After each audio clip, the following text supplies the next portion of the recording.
Yo, and hello everybody, Mike here, baseball collector, and coming at you today with a video that it's kind of in a response to something I've been thinking about a long time. And we did a video, Ty and I did on the fly, about greed in the hobby. Is it going to destroy the hobby? And then, there's all this stuff about the fakes and the Dallas card show guys that were selling fake slabs and fake cards and all this stuff, right? This is a problem as old as there have been baseball cards and money. So this isn't new.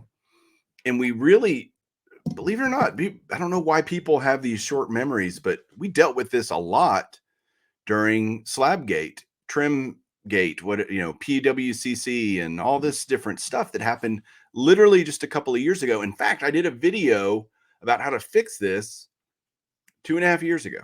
Already done it. I'm going to revisit that topic because I think it's something that, and what's funny, the technology already exists to fix the problem. And why the hobby is so resistant to this, I do not know. And I'm going to tell you what that is because PSA is already doing it. And I'm going to show you. Let me just talk about it. I'll just get into it. PSA authenticates cards.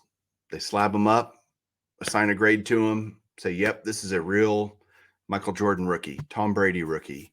Pick your card, whoever. Yep, that's real. Once it leaves there, if it's found to be fake, then they're on the hook.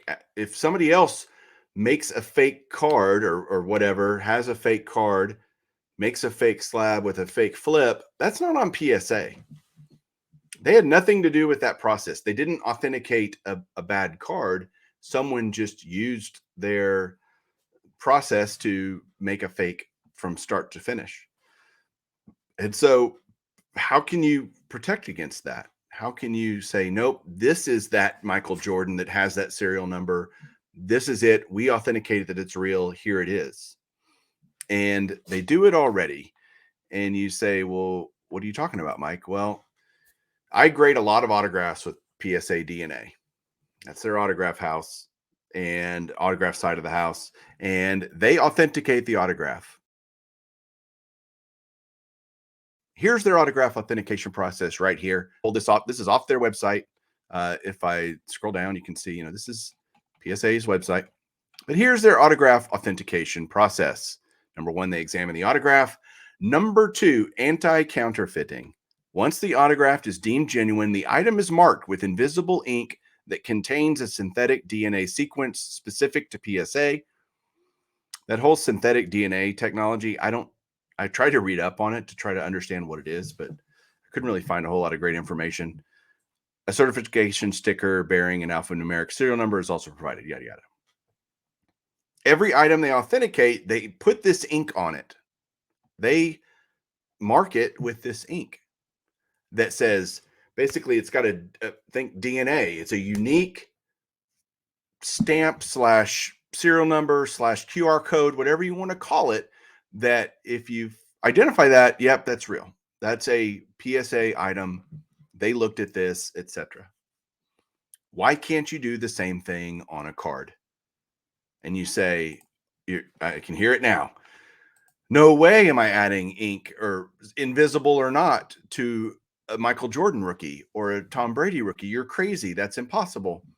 It's already happening because, for example, this is a baseball card, 1952 Topps or Bowman Robin Roberts, PSA DNA authentic, auto graded a 10.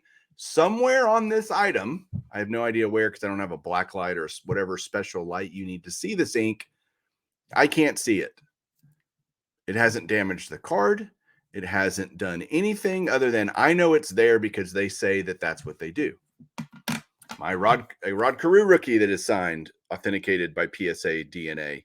And I'm using Lighthouse holder slabs because I don't think they haven't been using this technology forever. So I'm just using newer slabbed ones to show, like, this card was, and this is a dual graded card. So the card is graded, the auto is graded, the auto is authenticated. Dual service. There's invisible ink somewhere on this item. And I don't know if PSA puts it in the same spot. I don't know what they do, but they have this special technology to say, yep, that is us. So no matter if you can figure out a way for PSA to have their way that they do it, their signature, DNA stamp of a ink, whatever. SGC would have theirs. BGS would have theirs. Talk about fixing all the cracking slabs and switching or cracking and resubmitting. If it got a 7 and it has this ink on it, invisible ink, by the way, so don't just go nuts. And you resubmit the card because you think it deserves an 8 or a 9, they're going to pull that up and go, no, we've already graded this. We gave it a 7. I'm sorry. That solves that problem. You don't have people cracking slabs and resubmitting and screwing with pop reports that are really way off because people do that so much. If you want to cross grade it, that's fine. If you think SGC is going to be easier on a card, you crack it out of the PSA slab. It's already got this ink on it. So you send in the raw card now because it's been cracked to SGC. SGC can pull up with using their technology. They'll have the way to read the other company's technology, right? You go, look, here's the way you look at ours. And they want to help. You think they don't want to work with each other, and they do want to protect their business models. I get it in the way that they do it because they think they're all special and they have a unique way of whatever. But this is a way to combat fraud in the hobby, and it needs to be a mutual effort by everyone in the process, including all the grading companies need to come together on this issue and say, yes, we're going to work together to prevent fraud in the hobby. That's good for everybody. And so SGC would be able to look up and go, yep, this was graded by PSA. They thought it was a 7. We're going to evaluate it and give it what our recommended grade is. But at least you would know that maybe they put it in the description when they put the scan up on their database when they finally grade the card. Yep, we graded it an 8. PSA had graded it a 7. I think the more transparent people think that they can pull one over and dupe things and whatever. Dude, the card is what it is. If it was a 7 at PSA but a 9 at SGC, okay, that is what it is, and it's in an SGC slab. But I would want to know that card had already been graded at PSA and they gave it a 7 because I may be buying it to take it from SGC 9 and crack it and send it into PSA because I want everything in a PSA holder, for example. I can think of so many scenarios where this works, where the idea of using this ink technology that they already have works.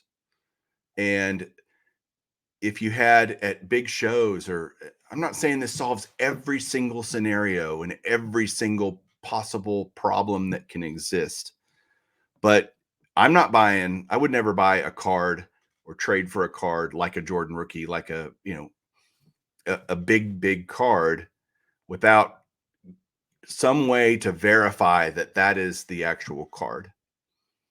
And it feels to me like these people are just doing this. Well, they're trading $20,000 cards all the time. I'm like, wow, that's a lot. It seems like you're taking a lot of risk there. If you had some way at the big shows or some way to some type of reader or something to be able to help you, yep, not only is the flip real, but we can tell because the card itself has been ingrained with this ink DNA, this technology that they have, that you can't fake it. And if it doesn't have that, then that's a problem, which now leads to what about all the millions of slabs out there that don't have this? I think it makes older slabs a lot more suspect. It means if you own the card and it really means a lot to you and you really want to proof it, you send it back to PSA to get reholdered and eat that additional cost to get it reholdered and inked up. That's kind of that's just going to be the game. Is if the transition can happen where this makes sense, then over time, more and more old slabs will be sent in to be reholdered. I'd love to have, honestly, all my slabs, all Lighthouse. I have a bunch of old slabs. I'd love to get those reholdered. Maybe they do a special and try to make it cheaper or something. I don't know. I'm just saying the solution exists. Are we as a hobby willing to press PSA to put that into service on the card grading side and not just on the PSA DNA side. We're their audience. We get to decide. So let me know what you think down below. Thanks everybody for watching. Have a good one and keep collecting.